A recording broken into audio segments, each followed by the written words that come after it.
sejak kebangkitan ulama bersama pengikut-pengikutnya istiqomah dan setia jaga akidah dan sunnah Rasulullah. Alhamdulillah segala puji baginya ulama bersama pengikut-pengikutnya istiqomah dan setia menjaga agama nusa dan bangsa. Mari kuatkan niat kita, kita bulatkan tekad kita, terus lanjutkan amal kita, mengembangkan hikmah kita. Assalamualaikum warahmatullahi wabarakatuh. Al-Fatihah.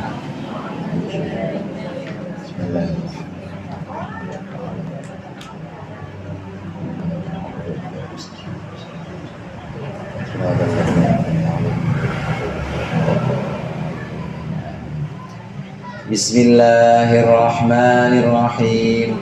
Alhamdulillahil tullabi wa musahhilil khairi liman yata'allamu. Thumma assalatu wassalamu ala nabi wa alihi wa sahbihi jayu'zamu. Ya Rabbana kaffir anna dhunubana wa walidina wa liman huwa muslimu.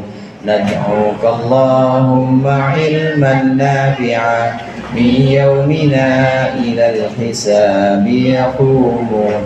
Amin amin amin wa ya fattahu. Amin amin amin wa ya alimu.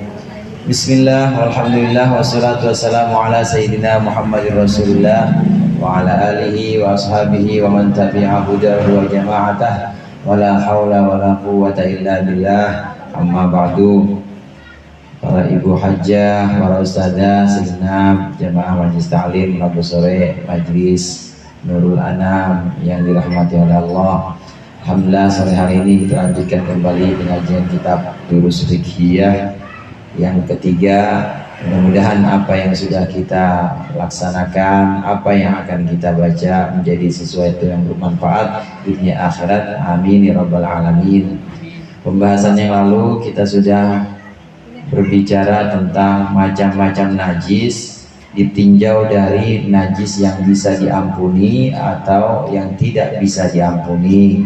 Najis yang bisa diampuni di air itu adalah najis yang berupa sesuatu yang sifatnya sedikit, itu berupa bangkai atau berupa bagian dari hewan yang masih hidup yang terpisah darinya seperti rambut-rambutnya, atau berupa paruh, jadi paruh dari burung atau ayam ini masuk ke dalam air yang kurang dari 2 kulah, maka itu hukumnya memang najis, cuma diampuni di air. Ini contoh najis yang diampuni di air. Jadi misalnya di kamar mandi atau di tempat cucian kita ada ember yang kita pakai itu semua masih kurang 2 kulah, Bu. Belum ada 216 liter atau belum ada 270 liter, masih terbilang sedikit. Maka kalau kejatuhan najis itu jadi najis semua, kecuali najis yang diampuni tadi. Apa najis yang diampuni? Contohnya tadi bangkai cicak. Cicak itu binatang yang tidak ada darahnya dan saudara-saudaranya cicak. Ibu tahu saudaranya cicak? Bu, saudaranya cicak itu maksudnya binatang yang tidak ada darah yang mengalir, maksudnya sedikit. Kecoa termasuk, semut termasuk, bangkai. Karena semua bangkai itu hukumnya najis kecuali bangkai belalang, ikan, dan bangkai manusia. Tahu bangkai manusia, Bu? Bangkai manusia maksudnya jenazah, hukumnya suci. 3 ini aja. Yang lainnya hukumnya najis. Semut aja bangkainya najis, Bu. Bangkainya najis, cuma dia diampuni gitu. diampuni dalam air yang jumlah sedikit. Kalau kemasukan semut, semutnya dalam keadaan mati, maka najis cuma diampuni, nggak apa-apa dipakai aja.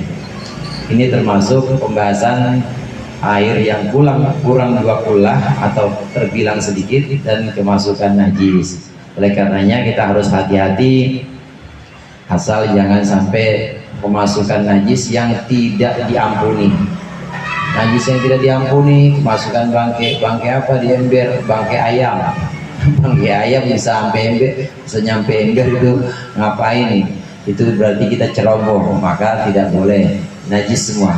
Tapi kalau binatang-binatang yang kecil atau kita punya air sedikit di ember, tahu-tahu ada ayam, nah dia minum dari situ, padahal kita tahu itu ayam habis dari comberan paruhnya, terus dia minum di situ, maka diampuni najisnya, nggak apa-apa. Nah, pembahasan yang berikut ini pembahasan tentang air yang suci tapi tidak mensucikan. Sama-sama kita baca. Bismillahirrahmanirrahim. Al-ma'ut tahiru ghairul mutahhiri. Al-ma'ut tahiru ghairul mutahhiri huwal ma'ul musta'malu wal ma'ul ladzi taghayyara bi syai'in mukhalitin tahirin taghayyuran katsiran hatta la yusamma ma'an mutlaqan. Air yang suci tapi tidak mensucikan. Air yang suci tapi tidak mensucikan. Ini judul dari pembahasan berikut ini. Air yang suci tapi tidak mensucikan adalah al-musta'malu. Al-ma'ul musta'malu, air yang sudah dipakai. Musta'mal istilahnya, air musta'mal. Wal ma'ul ladzi taghayyara, dan air yang berubah. Air yang berubah warnanya, berubah baunya, berubah rasanya. Air yang berubah bi syai'in mukhalitin tahirin, sebab sesuatu yang menyampurinya dan suci.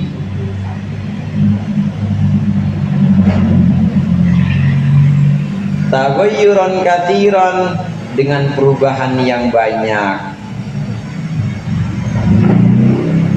Hatta la yusamma ma'an mutlaqan, sehingga tidak bisa disebut sebagai air mutlak. Mithlu ma'il wardi, seperti air mawar, wa ma'is sabuni, dan air sabun. Ada air mutanajis kemarin, yaitu air yang sedikit, kurang dari 270 liter atau 216 liter. Air sedikit kemasukan najis, maka jadinya air mutanajis. Air apa, Bu? Air mutanajis. Air mutanajis itu air yang kena najis. Ya udah, buang aja kalau udah kena najis. Nggak bisa buat apa-apa. Buat mandi kita nggak bisa, buat nyuci pakaian juga nggak bisa. Tapi kalau buat ngademin aspal boleh. Omannya ini ngebul banget, siram aja nggak apa-apa, namanya air mutanajis. Atau buat minum, misalnya buat minum pohonan, maksudnya, Bu, buat minum pohonan, buat nyiramin pohonan boleh. Tapi kalau buat dipakai untuk bersuci lagi nggak boleh. Air yang mutanajis, air mutanajis, air yang kena najis.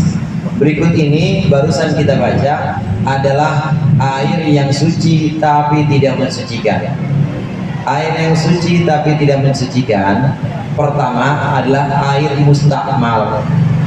Apa itu air mustakmal? Air yang sudah dipakai untuk bersuci. Ibu-ibu jamaah rahimakumullah, bersuci itu ada dua macam. Ada bersuci dari hadas, seperti wudhu sama mandi wajib. Ada bersuci dari najis, nyuci pakaian, ibu itu bersuci dari najis. Atau kita bersihin sendal kita pakai air, karena sendal kita ada tai kotok atau tai ketok, Bu. Bu, tahu tai kotok nggak? Binatangnya kayak gimana?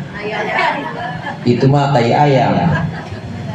Binatang otot kayak gimana? Binatang otot itu kena tai kotor najis. Kita cuci pakai air, maka air bekas cuciannya ini namanya air mustakmal. Bekas cuci pakaian, bilasan kita, bilasan pertama kita buang, maka yang keluar dari mesin cuci atau yang kita buang pada bilasan pertama air mustakmal namanya. Atau kita bekas wudhu kita ini juga namanya air mustakmal.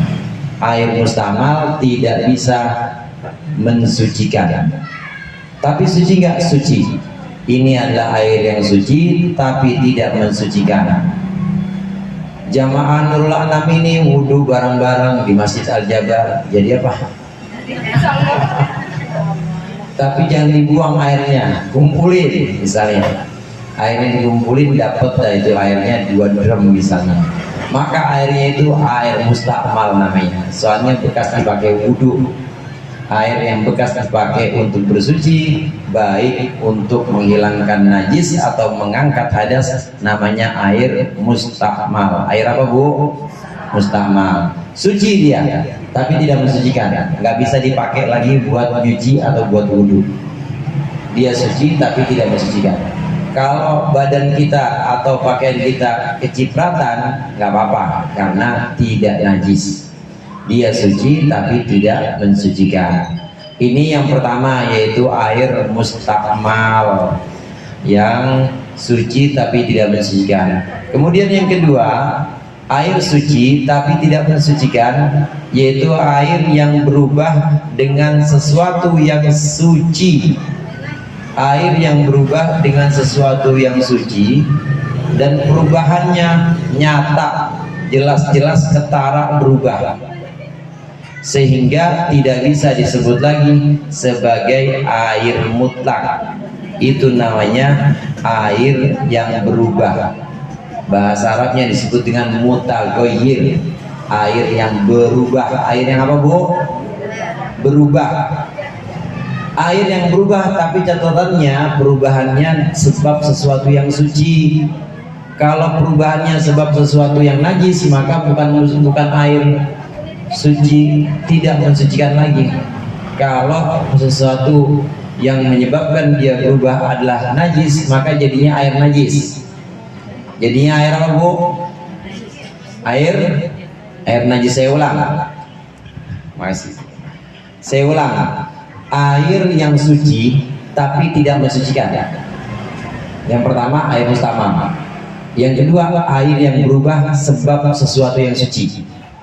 Air yang berubah sebab sesuatu yang suci, maka tetap suci dia, karena yang mencampuri dia suci, tapi tidak mensucikan. Nggak bisa buat pakai mandi atau buat mencuci, nggak bisa menghilangkan najis, nggak bisa mengangkat hadas. Ini berubah karena dengan campuran benda yang suci. Kalau dengan campuran benda najis, maka bukan air suci lagi, tapi air mutanajis jadinya. Contoh yang kemarin saya ulang-ulang itu, kita nyuci pakaian tapi najis yang maranin air, itu airnya jadi mutanajis semua. Najis maranin air Bu, paham ya? Najis maranin air itu maksudnya kita tampung dulu air di ember, ini kita kumpulin dulu. Udah kumpul, ember itu kan masih sedikit, belum 2 bulan. Kita masukin baju kita, ada ompolnya di situ, ompol bapaknya, ada ompol anaknya campur di situ, maka air yang ada di ember jadinya air mutanajis karena tercampur dengan sesuatu yang najis. Yang mencampurinya ompol, maka statusnya air mutanajis. Yang sedang kita bahas di sini air suci, cuma tidak mensucikan, yaitu air yang berubah, perubahannya jelas, cuma yang mencampurinya adalah sesuatu yang suci, sehingga itu air nggak bisa disebut lagi sebagai air mutlak. Contoh yang disebutkan oleh pengarang di sini, air sabun dengan air mawar. Air mawar tahu Bu? Air mawar itu warnanya apa Bu? Putih apa bening? Putih mas susu sama air tajin. Udah nggak ada tajin sekarang, magicom semuanya. Air mawar itu putih, air mawar putih, bening. Air mawar itu bening, sama kayak air begini, mirip begini. Cuma kita tidak bisa sebutkan itu sebagai air lagi. Kenapa? Pasti udah ada kata-kata air mawar, udah nggak bisa kita sebutkan air secara mutlak. Yang dimaksud dengan disebut sebagai air secara mutlak ya air aja, udah air. Nah kalau udah kecampuran dengan mawar maka disebutnya air mawar. Kalau udah kecampuran dengan sabun namanya apa Bu? Air sabun. Udah kecampur dengan kopi ya namanya Bu? Kopi atau air kopi. Udah hilang bahkan airnya jadi kopi. Campur dengan teh jadinya teh atau air teh. Campur dengan susu jadinya susu atau air susu. Udah hilang, nama airnya udah hilang. Jadinya ada air tapi ada ikatannya, yaitu air mawar, air sabun, air teh. Kalau udah jadi seperti itu, sifatnya berubah, warnanya berubah, sebutannya juga udah nggak bisa disebut air secara mutlak lagi, tapi pasti ada belakangnya, pasti ada kaitannya, air mawar, air sabun, maka itu disebut dengan suci, tidak mensucikan. Suci tidak mensucikan. Yang kita sering temui, untuk yang sering kita temui yaitu air sabun, atau yang untuk kita minum air teh, maka tidak bisa disebut sebagai air secara mutlak karena sudah ada qaid atau sudah ada ikatan. Ikatannya di situ sudah ada suatu yang jadi predikat atau jadi sifat dia, air teh, air mawar, air sabun, maka tidak bisa disebutkan sebagai air secara mutlak lagi. Kalau terjadi seperti ini, maka air-air yang tercampur dengan sesuatu yang suci tadi hukumnya suci tetap, cuma tidak mensucikan. Air sabun suci apa enggak Bu? Suci tapi tidak mensucikan. Air teh suci enggak? Suci tapi tidak mensucikan. Boleh kita minum, buktinya boleh kita minum. Karena boleh kita minum itu berarti airnya air suci. Sebab kalau najis nggak boleh kita minum, haram kita makan sesuatu yang najis. Air teh boleh kita minum, itu menandakan air teh suci tapi tidak mensucikan. Nah, campurnya di sini adalah campur yang menyebabkan perubahan yang nyata, perubahan yang benar-benar jelas. Taghayyurun katsiran. Kalau perubahannya hanya sedikit dan tidak menghilangkan nama air, maka tidak menyebabkan dia itu menjadi air yang tidak mensucikan, tetap dimensucikan. Contoh begini, ada air 1 galon, kemudian saya masukkan air 1 galon itu teh. Tapi bukan saya masukkan teh celup 1, bukan. Teh satu upil doang. Itu kan kecampuran. Saya masukkan teh 1, sedikit banget, 1 racikan atau 1 ini serbuk teh, cuma 1 galon. Kira-kira berubah nggak air itu Bu? Nggak berubah. Maka itu masih tetap mensucikan. Kalau belum berubah dan masih bisa dibilang itu air secara mutlak, maka tetap mensucikan. Kecuali kalau saya campurin tehnya teh celup 1 galon, ada teh celupnya 1 pak, berubah nggak airnya Bu? Berubah, maka sebutannya bukan air lagi tapi teh atau air teh. Sebutan air mutlak ini bisa juga dengan cara tadi. Pokoknya kalau udah hilang nama airnya atau disebutkan air cuma ada ikatannya, air teh, air sabun, air mawar, maka itu sudah tidak mensucikan lagi. Cuma ini satu, cuma ada cara lain. Cara lain, air disebut dengan air mutlak itu kalau dia bertempat di mana aja maka dia akan disebut sebagai air. Ini dalam gelas ini apa Bu? Air. Nanti saya pindahin air ini, ya, saya pindahin air ini ke dalam baskom. Dalam baskom apa Bu? Air. Namanya air juga. Dalam baskom. Saya pindahin dari baskom, saya pindahin ke panci. Namanya apa Bu? Air tetap. Itu dia tetap menyebutkan, tetap disebutkan nama airnya. Kalau di gelas namanya air gelas, kalau di baskom namanya air baskom atau air dalam baskom, kalau di panci namanya air dalam panci. Airnya nggak bakal hilang. Beda sama yang tadi. Beda yang disebutkan tidak mensucikan, air yang berubah. Teh misalnya, saya taruh ini misalnya teh, ini di gelas ini teh. Kemudian saya tuangin, saya pindah ke baskom, maka itu tidak bisa disebut air baskom, tetap disebutnya air teh. Pindah ke panci jadinya apa Bu? Air udah jadi teh. Air teh. Kalau saya pindahin ke cangkir jadi apa? Air teh. Nggak bisa disebutkan air cangkir, nggak bisa disebutkan air baskom. Kalau ini masih bisa. Air baskom maksudnya air dalam baskom. Air panci, air dalam panci.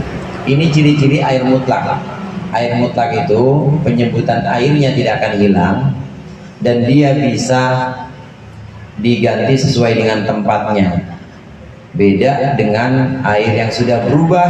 Air yang sudah berubah maka penyebutannya itu dia tidak mengikuti tempatnya tapi mengikuti perubahan yang menjadi sebab dia, yaitu teh atau sabun atau lain sebagainya. Jadi dari yang sudah kita baca ini bisa disimpulkan bahwa semua air yang suci dan tidak mensucikan itu tidak bisa dipakai untuk bersuci. Namanya juga tidak mensucikan, maka dia tidak bisa dipakai untuk menghilangkan najis dan juga tidak bisa dipakai untuk mengangkat hadas. Wudu, kita wudu pakai airnya air mawar nggak sah. Kita wudunya pakai sabun, airnya disebut air sabun maka nggak sah. Tidak sah disebut, kan tidak sah karena disebut air yang berubah. Oleh karena itu saat kita mandi misalnya Bu, mandi wajib pakai sabun atau pakai sampo. Maka sebelum kita pakai sabun itu masuk niat mandi, maka harus pakai air biasa dulu. Harus pakai air biasa yang disebut dengan air mutlak. Karena kalau udah langsung pakai air sabun, maka nih contoh begini, waktu pertama kita guyurin badan kita belum niat. Nah habis itu kita sabunan. Pas sabunan dibilas, pas bilas kita baru niat, maka yang seperti itu dikhawatirkan tidak sah. Kenapa? Karena air yang ibu pakai buat bilas itu sudah air berubah, yaitu air sabun. Jadi niatnya di mana? Niatnya dari awal, sebelum pakai apa-apa, belum pakai sabun, maka niat di situ nawaitul ghusla, basuhan pertama. Kemudian setelah itu sudah masuk niat, baru boleh kita pakai sabun. Nah, sabun dibilas, maka air bilasan ini disebut dengan air berubah. Air bilasan tidak bisa mengangkat hadas kita. Jadi bagaimana? Harus ada basuhan berikutnya, yaitu air yang murni air atau air mutlak. Dari sini bisa kelihatan bahwa ada 2 kali basuhan. Kalau cara yang tadi saya contohkan, basuhan pertama atau siraman pertama itu dengan air mutlak, siraman kedua tidak karena udah campur sabun, siraman ketiga dengan air mutlak. Nah kalau begini sah karena sudah ada air mutlaknya, sudah ada air yang tidak tercampur sabun. Ada lagi contohnya orang wudhu. Anggota wudhu yang pertama wajib apa Bu? Yang wajib wajah muka. Ada ibu-ibu wudhu basuh muka, cuma bedaknya kan 3 cm atau 3 mili dah, bedaknya 3 mili. itu basuhan pertama dia nggak bisa buat ngangkat hadas. Nawaitul wudu'a, nggak bisa. Kenapa? Karena basuhan pertama dia jadi air yang berubah sebab bedak. Jadi bagaimana? Hilangin dulu bedaknya. Hilangin dulu bedaknya pakai basuhan biasa, jangan pakai niat. Basuhan biasa, karena bedak ini, bedak yang tadi saya contohkan 3 cm itu bisa menghalangi masuknya air. Bisa menghalangi masuknya air ke dalam kulit, atau bisa merubah status air yang tadinya air mutlak suci mensucikan, karena kena bedak maka jadi air yang mutagoyir yang tadi ini, air yang berubah dan dia suci tapi tidak mensucikan. Jadi bagaimana caranya? Sebelum niat hilangin dulu yang kira-kira membuat status air berubah jadi air yang berubah warna. Hilangin dulu najis-najis juga. Memang disunahkan sebelum kita mandi wajib, atau sebelum kita wudhu disunahkan kalau ada najis di bagian-bagian wudhu, ada najis di bagian badan kita, sunahkan dihilangin dulu. Nanti sudah dihilangkan baru kita masuk ke niat wudhu. Di tangan kita ada bekas ini, di tangan kita ada bekas cat. Tahu ini Bu? Tahu manusia milenium? Manusia silver namanya ya, yang suka di perapatan. Itu kalau kena air, airnya pasti berubah. Pertama kali air yang untuk membasuh bagian dia itu pasti berubah warnanya. Maka air berubah ini jadi air yang tidak mensucikan. Najis enggak? Enggak sih, enggak najis. Orang itu silver biasa aja, yaitu cat biasa, enggak najis, tapi tidak mensucikan. Dia air suci tapi tidak mensucikan. Jadi bagaimana? Harus dihilangin dulu, harus dihilangkan dulu penghalangnya, catnya itu dihilangkan. Nanti sesudah hilang, udah kira-kira langsung tersentuh antara air dengan kulit, itu langsung bisa masuk, baru masuk niat wudhu, nawaitul wudu'a. Ini yang sering terjadi, air tercampur dengan sesuatu sehingga mengubah status air itu jadi air yang berubah dan tidak mensucikan lagi. Kemudian di sini kita lanjutkan sedikit. Al-ma'ul mutaghayyiru alladhi yumkinu tatahhuru bihi. Air yang berubah, alladhi yumkinu tatahhuru bihi, yang mungkin at-tatahhuru bihi, bersuci dengannya. Air berubah yang mungkin bersuci dengannya. Yasihu at-tatahhuru, sah bersuci bil ma'il mutaghayyiri, dengan air yang berubah. Catatannya, idza kana taghayyuruhu, kalau ada perubahannya, bimuktin, sebab diam, au turabin, atau sebab debu, au tuhlubin, atau sebab ganggang. Ganggang itu ya teman-teman, ini ganggang juga, ecing gondok, apalagi Bu, teratai, itulah tanaman-tanaman yang di air. Au bisyai'in, atau sebab sesuatu fi mahallihi, yang tetap di tempatnya si air tadi. Au mamarrihi, atau tempat berlalunya air. La budda minhu, yang tidak bisa tidak darinya atau yang pasti ada darinya. Au bisyai'in mujawirin, atau dengan sesuatu yang mujawir, itu sesuatu yang mencampuri, dengan sesuatu yang membarengi dia. Saya ulang tadi, kita boleh nggak bersuci pakai air yang sudah berubah Bu? Nggak boleh. Sah apa enggak? Tidak sah. Air yang sudah berubah dengan sesuatu yang suci, statusnya suci apa najis Bu? Suci, karena yang mencampuri ada sesuatu yang suci. Ini ada pembahasan lagi. Sah kita bersuci, sah kita wudhu atau mandi dengan air yang sudah berubah, tapi syaratnya perubahannya itu sebab perubahan sebab diam lama. Satu, atau sebab debu. Dua, atau sebab tanaman-tanaman yang memang ada di air. Tiga, atau sebabnya sebab sesuatu yang memang ada di tempat air tersebut dan udah pasti nggak bisa kita hindarkan. Empat, dan kelima, sebab sesuatu yang membarengi dia. Kita bahas satu-satu dulu. Ada air di kolam, ini lama nggak dipakai ini air, sehingga berubah warnanya, maka itu tetap boleh kita pakai. Kenapa? Karena perubahan sebab diam, bukan sebab ada benda yang masuk. Lain sama contoh yang tadi, Bu. Kalau contoh yang tadi kan sebabnya berubah karena bedak, atau karena kemasukan teh celup, atau karena campuran kopi, udah jelas itu suci, tidak mensucikan. Tapi kalau air satu kolam ini lama tidak dipakai sehingga berubah warnanya, ini boleh dan sah kita pakai untuk bersuci, karena perubahannya tidak disebabkan oleh benda yang masuk ke dalamnya, tapi sebab diam atau sebab lama tidak digunakan.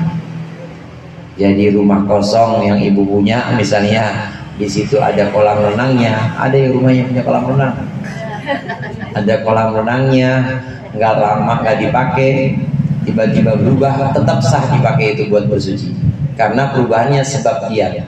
Yang kedua, air berubah sebab debu. Sebab debu emang adanya itu di pinggir jalan kolamnya, atau tampungan airnya itu adanya di pinggir jalan, kemudian angin juga lagi kenceng-kencengnya, kena debu, maka tetap sah dipakai buat bersuci. Itu air tetap suci dan mensucikan. Kalau campurnya campur debu, kalau tadi kan campur teh udah nggak boleh, campur bedak udah nggak boleh, kalau ini campur debu nggak apa-apa. Kemudian yang ketiga, air berubah boleh dipakai untuk mandi wajib, boleh dipakai untuk wudhu, dengan syarat air berubahnya itu karena tanaman air yang memang nggak bisa kita hindari, memang tempatnya di situ, memang tempatnya ada di situ. Tanaman air seperti lumut berubah gara-gara lumut, atau berubah gara-gara pohon teratai misalnya, berubah warnanya, maka air itu tetap suci dan mensucikan, karena perubahannya adalah sebab sesuatu yang tidak bisa kita tolak, yaitu tempat tumbuhnya tanaman, atau sebab yang lain seperti misalnya tanah. Ibu tahu kali, Bu, kali sini yang paling gede kali apa, kok? Sanggerahan. Airnya bening apa coklat, Bu? Nah, kalau hijau ngeri dah. Ini air kali Sanggerahan, kalau kita lihat airnya itu coklat, maka itu masih suci mensucikan, karena tercampur dengan debu atau tercampur dengan sesuatu yang memang ada di tempat jalannya air itu. Apa ini maksud? Tanah, karena memang masih tercampur oleh tanah, dan sah untuk dipakai untuk berwudu atau untuk mandi. Kalau ibu main ke Tanah Kusir, mandi situ di kali Sanggerahan, ikut kuburan. Itu suci mensucikan. Dia berubah, memang warnanya berubah, cuma berubahnya sebab sesuatu yang memang asli bawaan air itu, yaitu tanah atau tanaman tadi lumut, itu masih diperbolehkan dan masih mensucikan, suci dan mensucikan. Satu lagi, air berubah tapi dia tetap boleh digunakan untuk bersuci, yaitu jika air tersebut berubah sebab sesuatu yang sifatnya mujawir. Mujawir itu membarengi dia. Membarengi di sini beda dengan mencampuri. Dalam bahasa Arab dan juga dalam kitab sini ada istilah mukhalid, ada istilah mujawir. Mukhalid itu contoh tadi, campur teh campur sama air, namanya mukhalid. Bisa ibu pisahin lagi nggak? Ini yang teh sebelah sini, yang air sebelah sini, Bu. Bu, kalau udah jadi air teh, bisa nggak ibu pisahin ini teh sebelah sini, ini air yang tadi belum berwarna? Nggak bisa. Kalau udah jadi susu bisa ibu pisahin ya bu? Nggak bisa. Kalau udah nggak bisa dipisahin, itu namanya mukhalid, tidak mensucikan. Suci tidak mensucikan. Tapi kalau masih bisa dipisah, namanya mujawir. Mujawir ini masih mensucikan. Contoh, ada air 1 ember, saya masukin cincin saya. Ini cincin bukan sembarang cincin bu. Saya kalau makan kenyang pakai cincin ini. Makan ya kenyang bu. Ini cincin saya masukin ke dalam air 1 ember. Ternyata air itu berubah.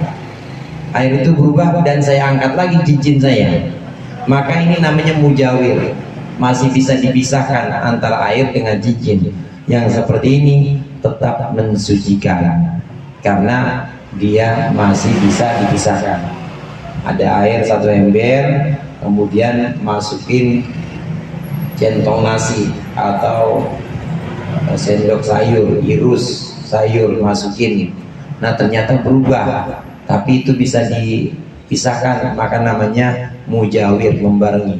Yang seperti ini tetap mensucikan, tetap bisa kita gunakan untuk wudhu, untuk mandi dan bersuci lainnya.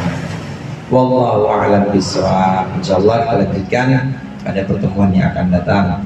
Lebih kurangnya saya mohon maaf. Wallahul muwaffiq ila aqwamit thoriq. Wassalamualaikum warahmatullahi wabarakatuh.